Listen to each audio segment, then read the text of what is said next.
Breaking news. Breaking news. Breaking news. Congo. Conseil des ministres du gouvernement Koliné Makosso, présidé par son excellence Denis Sassou Nguesso, chef de l'État congolais. Merci de rester sur CNN. Breaking news. Breaking news.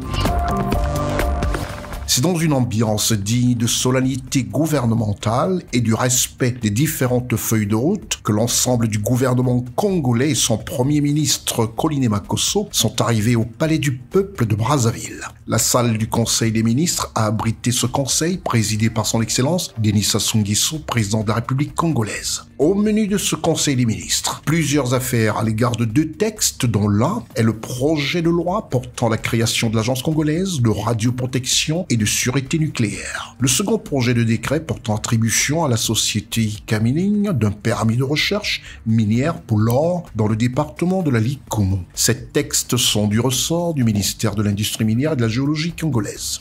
Le ministère des Hydrocarbures n'était pas en reste. Son ministre a soumis à l'examen du Conseil des ministres plusieurs projets de loi. On peut citer entre autres celui portant approbation du contrat de partage de production du permis Ngoki 2 entre la République du Congo, la Société nationale des pétroles du Congo et la Société africaine des recherches pétrolières et de distribution. Ce projet de loi part du constat que sur notre territoire, différentes entités publiques ou privées émettent, produisent ou utilisent des substances qui émettent elles-mêmes des rayonnements ionisants. Ces produits très dangereux, de nature très variée, pouvant inclure des sources radioactives, peuvent avoir des conséquences néfastes pour les êtres humains dans leurs différents usages, comme le stockage ou le transport. Face à ces dangers, la loi de 2014 relative aux sources radioactives comporte des insuffisances et s'avère inadaptée aux évolutions internationales. Le projet soumis au Conseil des ministres a été élaboré dans le cadre interministériel du projet dit « Inventaire national des SRI ». Il a pour objet d'élargir le domaine du texte de 2014 à toutes les autres sources de rayonnement ionisant et aux applications nucléaires et de l'adapter à la nouvelle donne internationale, au regard des aspirations de l'Agence internationale de l'énergie atomique, AIEA en sigle, à assurer une gestion rigoureuse des substances émettant des rayonnements ionisants et des applications nucléaires. Le dernier texte présenté par le ministre d'État Oba était un projet de décret portant attribution à la société Inca Mining Sarlu d'un permis de recherche minière pour l'or dit permis Luango Or dans le département de la Likoumou. Bénéficiant d'une autorisation de prospection pour l'or obtenue en 2023, la société Inca a mis en évidence des indices intéressants de présence d'or. Elle a donc demandé un permis de recherche afin de mieux cerner le potentiel aurifère. Le coût prévisionnel de la campagne projetée pour une durée de 3 ans est de 84 507 600 francs CFA. Après examen et discussion, le Conseil des ministres a adopté le projet de décret portant attribution à la société Inca Mining Sarlu d'un permis de recherche minière pour l'or, dit permis Luango Or, dans le département de la Likoumou. Invité par le président de la République à prendre la parole, M. Bruno Jean-Richard Itoie, ministre des Hydrocarbures, a soumis à l'examen des membres du Conseil 5 projets de texte. Le premier est un projet de loi portant approbation du contrat de partage de production du permis Ngoki 2 entre la République du Congo, la Société nationale des pétroles du Congo et la Société africaine de recherche pétrolière et distribution. Le Code des hydrocarbures, faisant obligation d'attribuer exclusivement les titres miniers à notre Société nationale de pétrole, le décret du 15 septembre 2023 a attribué à la SNPC le titre d'exploration d'hydrocarbures liquides ou gazeux, Ngoki 2, avec la société SARPD Oil comme opérateur.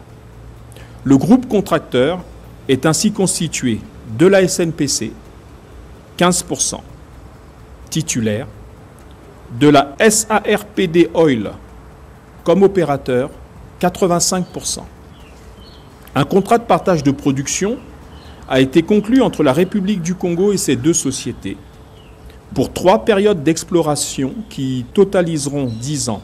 Le coût total des travaux d'exploration est estimé à 200 millions de dollars américains. Il est à noter qu'à ce Conseil des ministres du 17 avril 2024 du gouvernement Koliné-Makosso, présidé par son Excellence Denis Sassou Nguesso, chef de l'État congolais, il y a eu entre autres des discussions des projets portant sur les projets des décrets modifiant certaines dispositions du décret numéro 2012-698 du 6 juin 2012 portant statut particulier du personnel universitaire de l'université Mariangwabi, présenté par le ministère de l'Enseignement supérieur. Madame le professeur Emmanuel Néadouki Delphine Edith, ministre de l'Enseignement supérieur, de la Recherche scientifique et de l'Innovation technologique, a soumis à l'examen du Conseil un projet de décret modifiant certaines dispositions du décret numéro 2012-698 du 6 juin 2012 portant statut particulier du personnel de l'université Mariangwabi.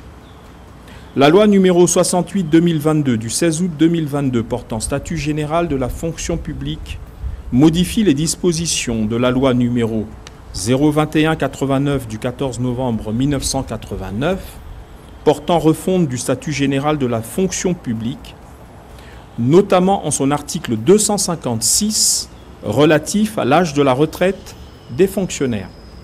Ces nouvelles dispositions ne s'appliquent pas automatiquement au personnel relevant de statut particulier, à l'instar du personnel de l'université Mariangwabi. Ces statuts particuliers doivent être harmonisés, ce qui a d'ores et déjà été fait pour certains personnels, comme ceux de la Défense et de la Police nationale. C'est dans ce contexte et après la décision du comité de direction de l'université Mariangwabi que le présent décret est soumis à l'examen du Conseil des ministres.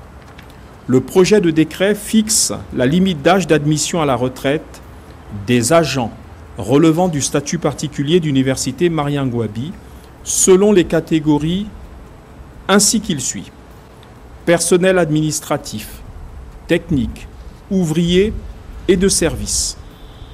65 ans pour les agents de la catégorie 1. 63 ans pour les agents de la catégorie 2. 60 ans pour les agents de la catégorie 3. Pour ce qui concerne le personnel enseignant,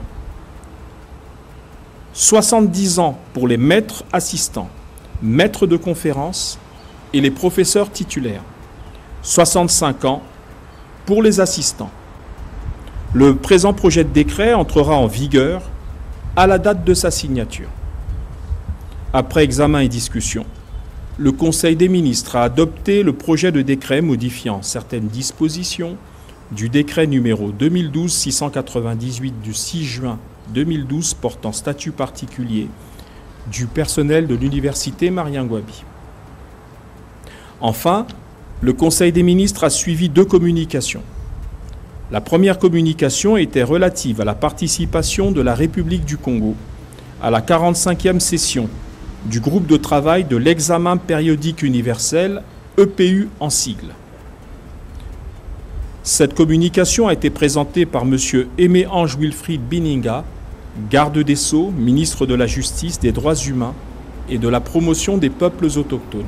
On a aussi évoqué à ce Conseil des ministres, présidé par son Excellence Denis Sassou Nguesso, chef de l'État congolais, la participation du Congo à la 45e session du groupe de travail de l'examen périodique universel et aux compétitions sportives internationales. Merci d'être sur CNN, la télévision autrement. Les programmes se poursuivent. Retrouvez toute l'actualité afro-mondiale en ligne et en multidiffusion sur CNN, C-Web Info et plateformes digitales, Facebook, YouTube, Instagram et en simultané sur Radio Voltage 2.